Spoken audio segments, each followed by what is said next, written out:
So yun guys, what's up mga katikman? So another day, another food vlog dito naman po sa Sampaloc Lake, San Pablo City. Yan mga idol. So meron dito, kabubukas lang, 2 months pa lang siya, Chow Fan Express guys. So pagpunta ko dito, maraming kumakain at marami ang nag-a-avail ng Chow Fan. Bakit kaya? Kasi tingin ko, una pa lang nakita ko yung presyo nila, mura. Sa regular Chow Fan nila, 60 pesos lang mga idol. Tapos pag may ulam, naglalaro lang siya sa 100 to 109, no? So, nandito, meron tayo ditong chicken fillet. Yan, ito, 99 lang, mga idol, oh. Laki.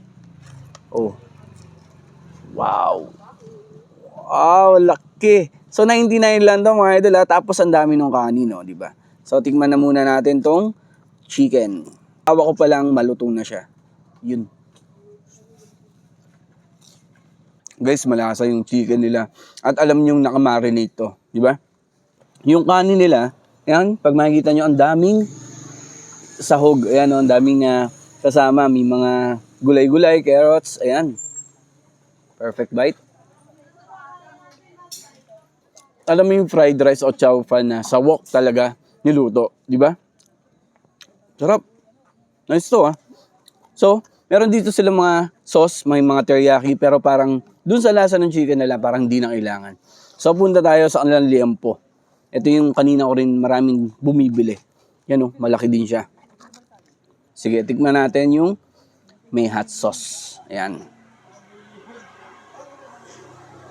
Wow. Malambot yung liempo. Nice. Tsaka malaki ha. Diba? Meron din siomay. Ayan. So kung naghahanap kayo dito ng food trip na pwede kayo mabusog talaga, sa halagang 99 pesos, diba? So, tingnan natin yung siomay nila, fried siomay.